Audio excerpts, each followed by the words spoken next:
Ya estamos de vuelta en Pauta de Análisis por la 100.5.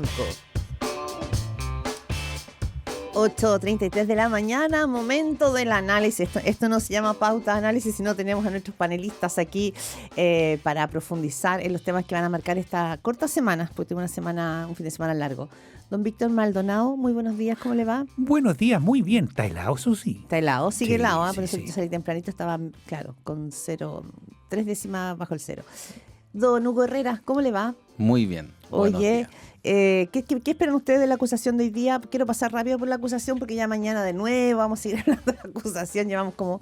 ¿qué se espera? Se dice que se estrecha las posibilidades de que avance, pero hoy día en política todo puede ser una sorpresa. ¿Víctor? No, yo creo que la acusación no ha convencido a la mayor parte de los senadores de derecha. De derecha. De la Entonces, derecha cobarde. De la derechita Como- cobarde, como correctamente. dicen, ya. Y creo que hay una reacción. Yo creo que ya están reaccionando, uno diciendo, mire, yo no voy a votar, yo tengo otra cosa que hacer, muchas gracias. Pero de verdad hay un límite en el sentido de que uno puede distorsionar una facultad, pero tan violentamente, como lo hizo la Cámara de Diputados, pareciera ser que el Senado, como Senado, menos mal que tenemos esa segunda Cámara que es más reflexiva, y creo que ahí no pasa. Hugo Herrera. Yo también espero que ahí no pase. Ahora, en política es complicado andar solo por la pradera. Y Grau anda un poco solo, se lo ve un poco solo por la pradera. Pero Ahora, yo yo no espero, sé si ha sido estrategia de la defensa o está solo en la pradera. pero tú no puedes andar, Sí. parecer ni Ya, andar no se solo. puede. Yo creo que es complicado. A lo porque Caperucita Roja, no. te registran todo, te atacan más fácil. Ahora, espero que en el Senado esto se pare, sobre todo porque, mira, yo creo que aquí hay como un juego de espejo. En la medida en que la derechita cobarde se logre instalar y abrir su espacio dentro de la alianza o de los partidos que están con el gobierno, la izquierdita cobarde también Sí. se logra abrir su espacio. Ya. O sea, Y eso es la base del diálogo constructivo para el país Ya. del futuro. ya, buen punto, porque lo que tú planteas en el fondo es como que en este juego o en este efecto dominó, ya, una cosa es la acusación, lo otro son los efectos que esto puede tener Claro. en los sectores políticos, es decir, qué efecto puede tener en libertarios y en republicanos que impulsaron la acusación frente, digamos, a este mundo Chile Vamos, que lo que hemos visto es cómo se abrió una grieta, un desamor, que en realidad todos siempre supimos que nunca fue una relación de mucho amor. Y por otra parte, reposicionar quizás a ese mundo de la centroizquierda que le gusta harto el acuerdo, la negociación. Víctor, ¿puede ser eso como un efecto secundario, el reposicionamiento de sectores de centroizquierda, centroderecha? Sí, y no sé si dependa tanto de alguna anécdota. Ya. Si depende de algo, que sí sería muy tremendo, es que en el Senado perdieran votos la derecha por salida de senadores por temas de probidad, hay que decirlo, 3. O sea, es como una cosa bien violenta en nuestra... Pero si ya la mayoría no es garantizada, entonces el diálogo se hace obligatorio. Y creo que en el gobierno republicano ha establecido la doctrina de que si se gana por un voto, se gana por uno. La pregunta es, ¿y si se gana por un voto estando en el gobierno, por qué no nos dedicamos a lo importante? ¿Por qué estamos en acusaciones constitucionales que nos llevan al pasado? ¿Por qué estamos en los laterales? ¿Por qué todas las peleas de la semana pasada eran entre dos de derecha? Porque a lo mejor no son laterales para un sector en el sentido de que perciben que la situación, la compleja situación económica, ellos la dan, ¿no es cierto?, como por gatillada desde el gobierno anterior, por la gestión de una figura como el exministro Grau. Pero No como una lateral, sino como un tema central. es lateral porque si tú estás en el gobierno, tu labor es construir. Ese es lo que tienes que hacer, construir. No pasar cuentas, construir, porque eres el responsable de la conducción del país. Entonces, tienes que priorizar todo para que eso se logre. Si empiezas a atacar a quienes tienes que convencer para que te den tus votos al otro lado, entonces te estás anulando a ti mismo. ¿Por qué es que estamos cayendo en el reino del corto plazo? ¿Por qué pasar la cuenta pasa a ser prioridad? ¿Por qué el sujeto es siempre tú en vez de Chile? ¿Por qué? Creo que esa es eso es la marca de un momento muy malo en la política chilena, que es el predominio de lo secundario por sobre lo relevante. Hugo Herrera, ¿esta votación de la acusación podría permear, condicionar la discusión que venga después de la mega reforma o la ley de reconstrucción nacional, que es tan ancla y medular para el gobierno? A ver, yo creo que en política gestos chicos pueden ir ayudando a generar una voluntad de diálogo. Yo creo que la crisis sistémica en la que estamos, porque tiene un carácter más bien sistémico, que no se puede avanzar en reformas importantes y que todos sabemos que están pendientes, tiene que ver con que en este mismo juego de espejos los sectores más radicales se han ido fortaleciendo. O sea, el juego de la derecha dura se lo hace al Frente Amplio y al Partido Comunista, o al ala más radical del Frente Amplio y del Partido Comunista, y viceversa.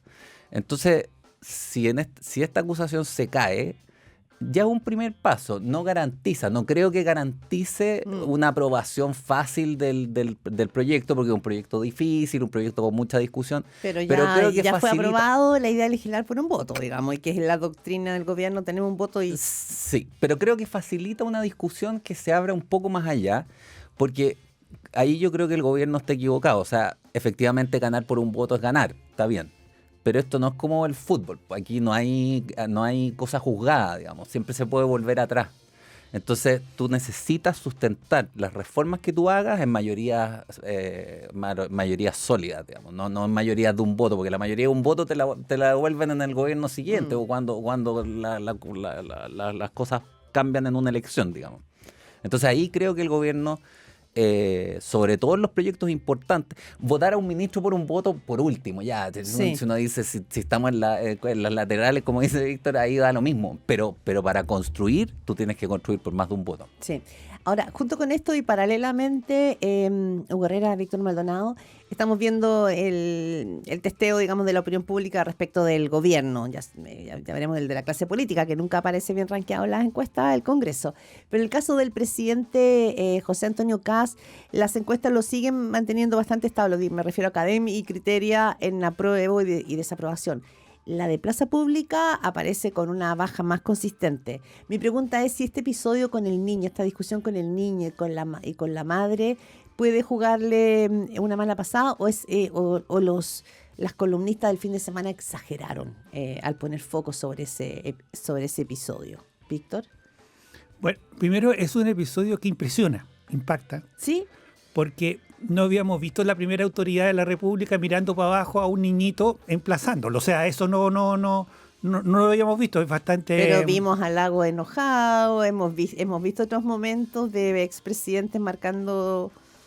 Claro, pero la distancia entre los dos dialogantes, podríamos decir. Esto es, ya no puede ser más, ya solamente quedan las guaguas para como extremo, digamos, porque me miró feo. Pero entonces esto quita prestancia, pero no cambia las cosas. Espero yo que sea un episodio aislado y que si no te dan la mano no te devuelva para enfrentar a cualquiera que no te da la mano, porque estamos en un momento polarizado y eso va a ocurrir siempre. Entonces, la lógica es, tal como lo decías tú, si esto es para volver a dialogar, ¿qué tenemos que premiar? Tenemos que premiar los acercamientos, tenemos que buscar encontrarle en algo la razón al otro, porque si no, no avanzamos. Y entonces yo tengo la impresión de que cuando uno dice quién está en el diálogo, uno ve a los ministros del área política, ve a los presidentes de la Cámara, ve a los principales senadores y parlamentarios de la oposición, los ve en el diálogo. Pero a otros no, y son polares, y lo importante es que los polos, que son chicos, que son pocos, pero que son gritones, no reemplacen el grito, o sea, el diálogo por el grito.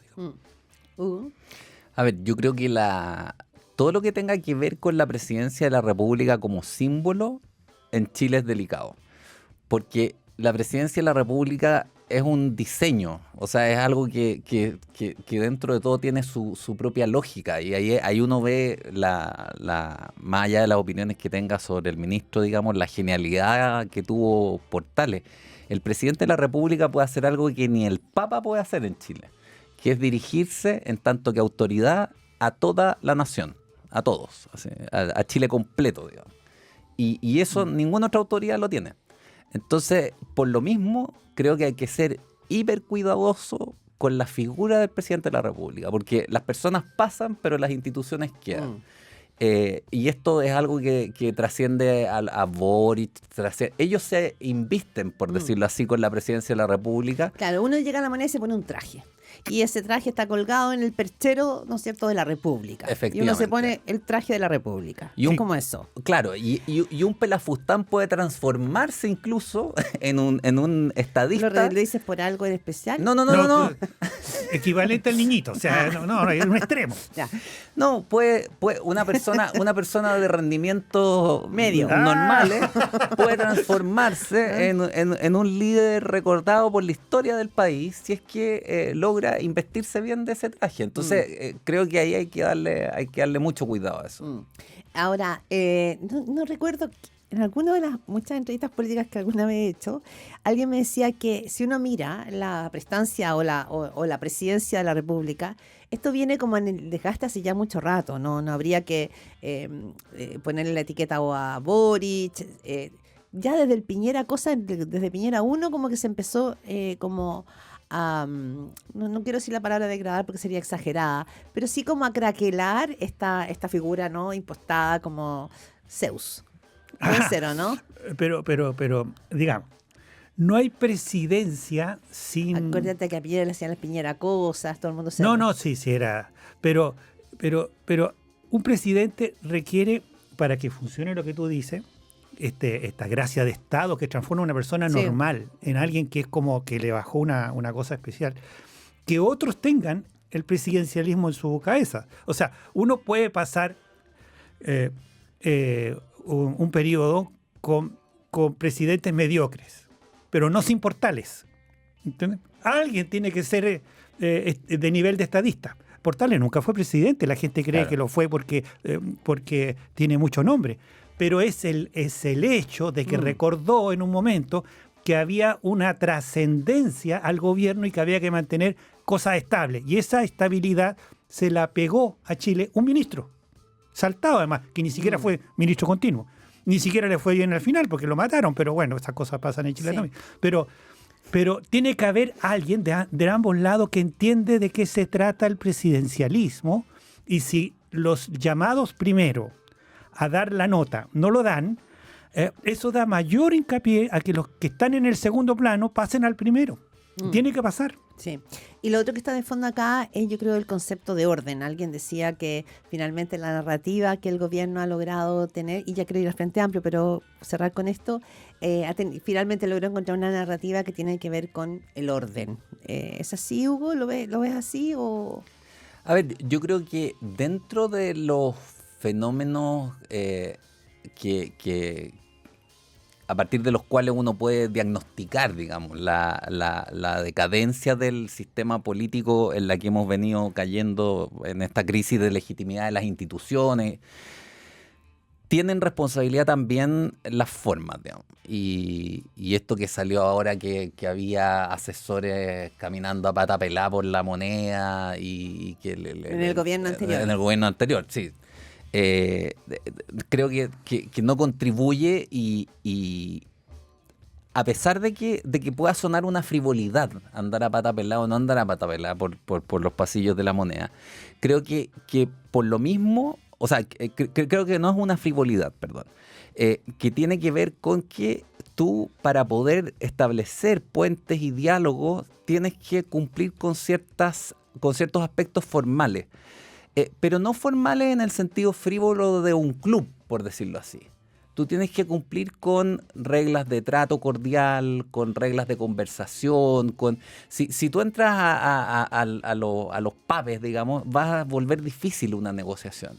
Si tú usas un palacio de gobierno que está hecho bonito y todo lo demás para andar a pata pelá como una tribu, así como en un asunto medio tribal, obvio que dificulta el diálogo porque el del frente no te va a entender muy bien y eso... Sí, lo que me pasa con eso, Hugo, es que pienso, miro las discusiones en los parlamentos de Reino Unido, de Francia, de España, para que sea Argentina, y no sé si estamos añorando una política que ya fue.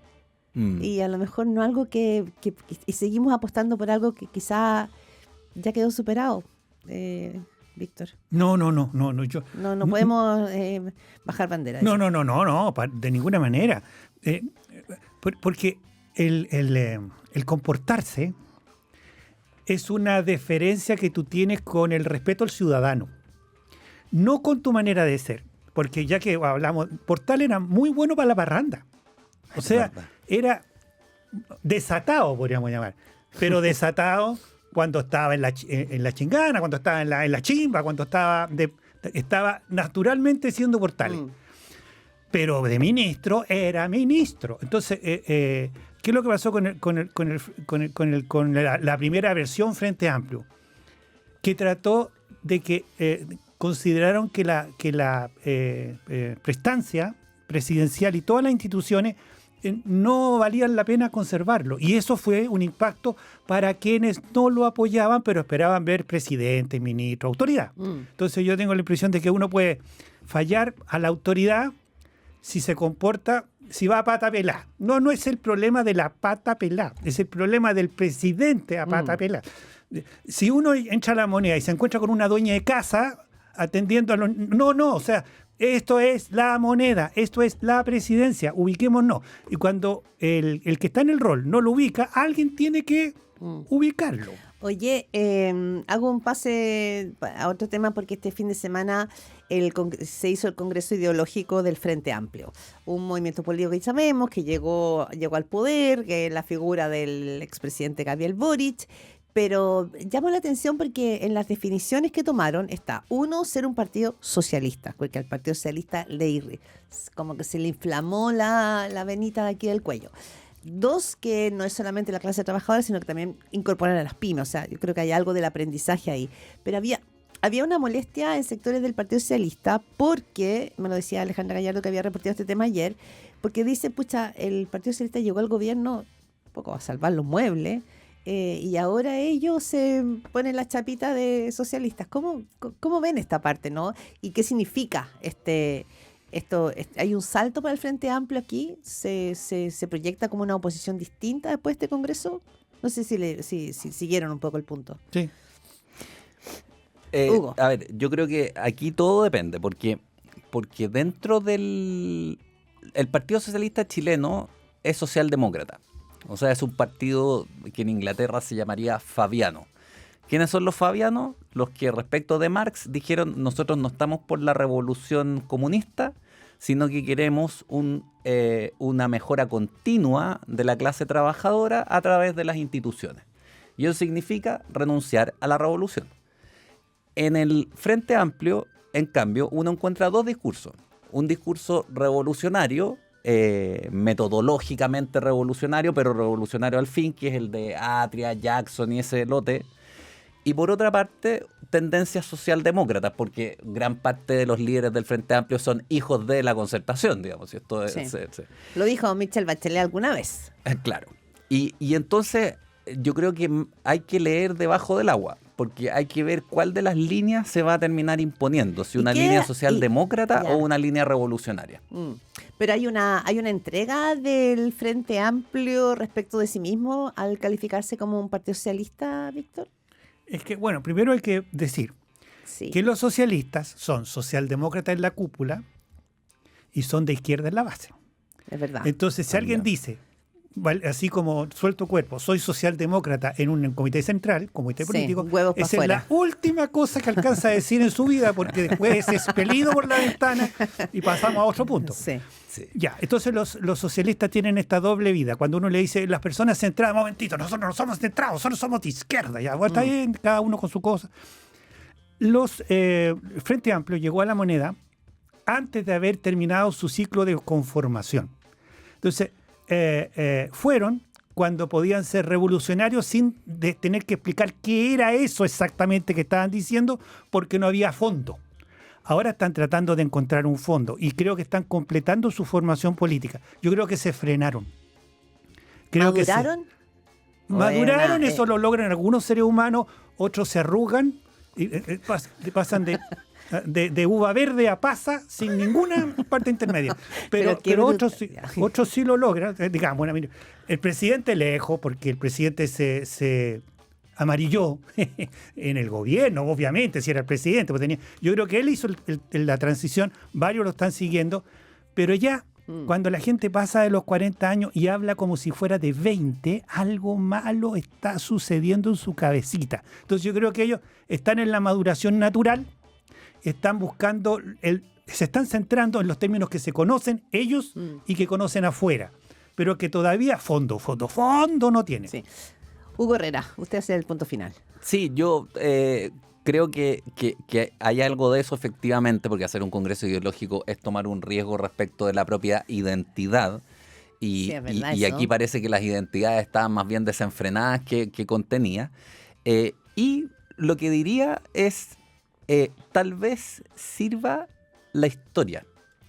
Porque cuando uno mira solamente el futuro, que es lo que parece haberle ocurrido al Frente Amplio, las posibilidades son infinitas y puede proponer lo que quiera. Pero cuando se mira como parte de una historia, de una tradición, de una historia sufrida también, y donde la izquierda tiene su trayectoria, una historia de instituciones también, puede pensar al país en su conjunto con Claro. mayor facilidad. Lo que pasa es que cuando tú te determinas como socialista y en un partido socialista que tiene un problema hoy día, ¿no es cierto?, de no ser el partido robusto que era, sigue siendo el partido importantísimo, pero no tiene la misma musculatura, es de alguna manera ir a tocarle la oreja a aquellos que tú vienes toreando hace ya mucho rato. Vamos a ver cómo sigue esa... Pero los codazos yo creo que están en los dos sectores. en Sí, las dos- es verdad. en los Si dos uno lados. dice, soy humanista cristiano, no puede ser derecha, centro, izquierda, no tiene la propiedad. El Partido Socialista no tiene la propiedad del socialismo. Ya, vamos a dejarlo ahí con esa frase. Víctor Hugo Herrera, muchas gracias. 8:55 de la mañana, nos vemos próximamente, próximo martes. Nos vemos, que estés muy bien. Gracias Nos vemos. Hugo, gracias Víctor.